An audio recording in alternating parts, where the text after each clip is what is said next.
हमारे साथ साबिक वज़ीर आज़म पाकिस्तान राजा परवेज़ अशरफ साहब मौजूद हैं और ये कोटली में ख़ुद भी तशरीफ़ लाए हुए थे, तो हमारे लिए एक अच्छी बात थी कि हम इनके साथ यहीं पर बात कर लें। राजा साहब, सबसे पहले बहुत शुक्रिया आपका, आपने वक्त दिया। ये बताइएगा कि ये मजमूई तौर के ऊपर हम देखते हैं कि मीरपुर के इलेक्शन से जो पाकिस्तान पीपल्स पार्टी की तवक्कुआत थी वो हमें पूरी होती हुई दिखाई नहीं दी, तो ये जो रिज़ल्ट है वो क्या रहा और क्या आपको लगता है कि ये रिज़ल्ट आपके लिए भी शॉकिंग था? शुक्रिया नैयर। मैं सच बात तो ये है कि आपने बिल्कुल ये ठीक कहा कि ये रिज़ल्ट शॉकिंग एक लिहाज तो था हमारे सिर्फ पीपल्स पार्टी के नहीं बल्कि इस मीरपुर डिवीज़न के हर बशिंदे के लिए ये शॉकिंग है। वो समझ रहे थे कि ये कैसे हो सकता है। हमारे उम्मीदवार जो थे वो खुदा के फजलो करम से बड़े, मैं समझता हूँ कि मकबूल लोग हैं, अपने इलाके में उनकी बड़ी खिदमत हैं, तामीर व तरक्की है, और उससे बढ़कर पाकिस्तान पीपल्स पार्टी का एक इश्क है कश्मीर के साथ, एक उनका रोमांस है। ये शहीद जुल्फ़िकार अली भुट्टो से लेकर जनाब बिलावल भुट्टो ज़रदारी तक आ रहा है। ये तीसरी चौथी नस्ल का ये एक इश्क है, और इसी तरह से मैं ये समझता हूँ कि ये जो नताइज हैं इनको कोई बंदा भी मानने के लिए तैयार नहीं। सच्ची बात तो ये है कि जिनको इन्होंने जतवाया है वो भी मानने के लिए तैयार नहीं। अब हारा हुआ तो चलो वो करेगा वावेला, जो जीता हुआ है वो कहता है ये कैसे हो गया, ये मामला है। अच्छा राय साहब, ये तो खैर एक जुमला है जो कि हमेशा सुनने में आता है कि जो भी पार्टी इलेक्शन लूज़ करती है, चाहे कुछ सीटों पे जिन पे नून लीग ने लूज़ किया जो आप लोगों ने विन किए हैं, और कुछ सीटें जो हैं वो पाकिस्तान पीपल्स पार्टी ने जो है लूज़ की, तो जो भी कोई लूज़ करता है वो उस सीट के ऊपर यही हमेशा एक बयानिया आता है कि भाई धांधली हो गई है, बेज़ाब्तगी हो गई है, तो ये गलत तरीके से जो है वो इलेक्शन जितवाया गया है दूसरी पार्टी को, इस तरह के इल्ज़ामात लगते हैं। तो आपको क्या लगता है कि इन इल्ज़ामात को जो है वो पाकिस्तान पीपल्स पार्टी, जो कि इस वक्त हम देख रहे थे कि चेयरमैन बिलावल भुट्टो ज़रदारी जो है वो भी खिताब में वो यही कह रहे थे, बाकी हर तरफ से इसी तरह की आवाज़ें उठ रही हैं, आपने भी प्रेस कॉन्फ्रेंस की है, चौधरी यासीन साहब ने भी प्रेस कॉन्फ्रेंस की है, तो आप क्या समझते हैं कि ये जो मामलात हैं इसको आगे बढ़ाया जा सकेगा या ये बस ये इल्ज़ामात तक ख़त्म हो जाएगी बात? मैं समझता हूँ कि ये जो आपने बात की है ना कि एक तासुर ये है, एक कहा यह जाता है कि भाई जो भी हारता है वो वावेला करता है, वो शोर करता है, हार नहीं मानता और उसके लिए जवाब ढूंढता है।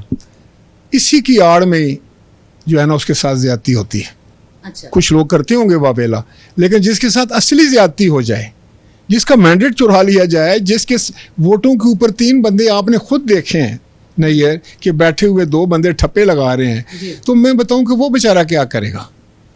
क्या वो भी इसलिए बैठ जाएगा कि यार लोग कहेंगे कि नहीं जो हारता है वही शोर करता है? ऐसी बात नहीं है। ये असल में एक निज़ाम है ना, इतना बड़ा निज़ाम आप वज़ा करते हैं, आप इलेक्शन कमीशन बनाते हैं, उनको बड़ी बड़ी तनख्वाहें देते हैं, बड़े दफातर होते हैं, बड़ी वो सिफारिशें करके बनते हैं और उनको बड़ी मुराद मिलती हैं, फिर उनका आगे स्टाफ होता है, फिर उसके आगे स्टाफ होता है, फिर एडमिनिस्ट्रेशन होती है, फिर आपका निज़ाम होता है। तो ये सारा निज़ाम जो है अगर वो डिलीवर नहीं करता मौके पर आके, उसका एक टास्क है ना, उसका टास्क ये है कि उसने 5 साल के बाद इलेक्शन कराने, 5 साल के बाद एक पर्ची आती है आम आदमी के हाथ में, वो भी उसके मर्जी के खिलाफ अगर छीन ली जाए तो क्या इस निज़ाम को फिर क्या कहना चाहिए? निज़ाम तो वो है ना कि जिसमें इत्तेहाद है, जो है वो विफाक में भी हम देखते हैं इत्तेहाद है, फिर उसके बाद जीबी में भी इत्तेहाद हो जाता है, तो मुख्तलिफ जो है वो सूबे भी बट जाते हैं, तो वहाँ तो इत्तेहाद दिखाई देता है, लेकिन यहाँ जब इलेक्शन हो रहा है तो हमें दिखाई दे रहा है कि कोई वही सारी ये भी वही मफरूज़ है जिस पर हम लाइन कर सकते हैं कि भाई अगर आप इत्तेहादी हैं तो आपको अगर पूरी मार पड़ रही है फिर भी आप कहें नहीं मैं तो इत्तेहादी हूँ।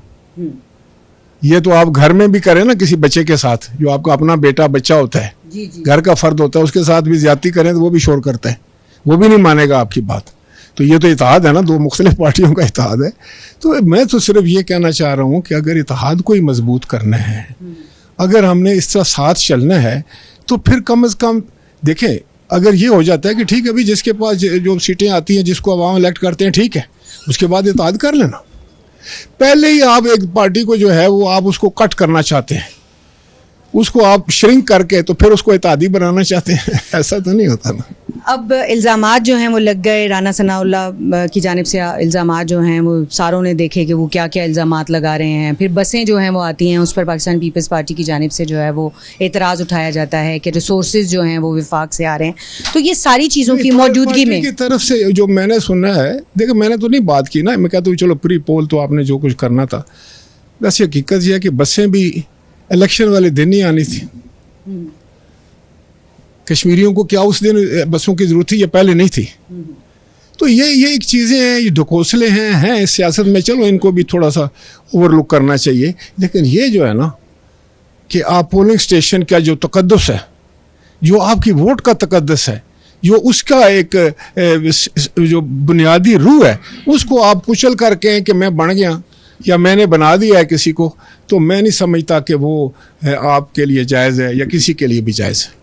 वो जिन लोगों ने छतों पे खड़े होकर जो है वो पोलिंग बॉक्सेस को आग लगाई है, बैलेट पेपर्स जलाए हैं, उनकी एक जमात है। उस जमात को के साथ क्या अब आप आइंदा भी बैठेंगे? क्या उसके ऊपर बात होगी? कोई पार्टी पॉलिसी, कोई सख्त हम देख रहे हैं कि इसके ऊपर रद्द अमल आएगा, या फिर जो है ये फिर से जो है वो घुल मिल कर बैठ जाएंगे? मैं आपको बताऊं कि ये भी मैं ज़रा क्लियर करना चाहता हूं कि घुल मिल कर सियासत में ये नहीं होता कि आप एक चीज़ के बाद आप एक दूसरे के साथ दुश्मन बन जाते हैं।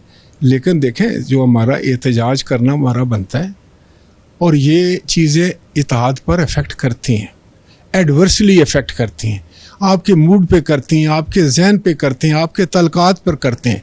घर में भी अगर आप रहते हैं इकट्ठे, एक दस्तरखान पे खाते हैं और वहाँ पर भी आपने किसी के साथ ज़्यादती की, तो वो फिर मसला तो होता है। इसी तरह मैं जो बात आज करने का मकसद भी ये मूड हम देखेंगे पीपल्स पार्टी का बदला हुआ आने वाले दिनों में, या फिर मैं ये जानना चाह रही हूँ पीपल्स पार्टी का आइंदा का लाहेमल क्या होगा? देखिए, मैं आपको बताऊँ, पीपल्स पार्टी पर सिर्फ एक प्रेशर आ सकता है, और वो होता है अवामी प्रेशर, लोगों का। हम लोगों को देख के, उनकी आंखों में देखकर, उनके मूड देखकर वही हमारे मूड पर आते हैं। वो जो जिस चीज़ को अगर वो बुरा समझते हैं, उनके साथ ज़्यादती हो रही हो, तो ये नहीं हो सकता कि पीपल्स पार्टी कहीं और एक प्यार का नगमा गा रही हो। आप मरकज़ी लीडरशिप का हिस्सा हैं। आप जब अभी वापस जाएंगे इस्लामाबाद, तो हम क्या देखेंगे कि आपकी मीटिंग्स हो रही हैं, और उन मीटिंग्स में आप ये सारे तहफ़्फ़ुज़ात वज़ीर-ए-आज़म समेत तमाम जो ज़िम्मेदारान हैं उन तक पहुँचाएंगे और उसका अजाला भी कराएंगे? देखिए, मैं तो समझता हूँ कि ये सारे मामलात इस वक्त तक, आज का दौर बड़ा तेज़ है, वो पुराना हरकारों वाला और मिल के बात करने वाला गुजर गया। अब तो आप कहीं भी जाकर किसी खो में बैठ के पहाड़ की चोटी पे बात करें तो वो भी दूसरी दुनिया के दूसरे कोने तक पहुंच जाती है। तो प्राइम मिनिस्टर साहब तो बड़े वेल इन्फॉर्म्ड होते हैं, उनके अपना निज़ाम होता है, तो यकीनन उनके इल्म में भी आ गई होगी। वो एक कंसिडरेट आदमी हैं, मामलात को समझने वाले और सुलझाने वाले आदमी हैं। तो मुझे यकीन है कि जब उनके नोटिस में ये बात जाएगी तो वो उनकी तरफ से ज़रूर कोई बात होगी। बहुत शुक्रिया राजा साहब हमारे साथ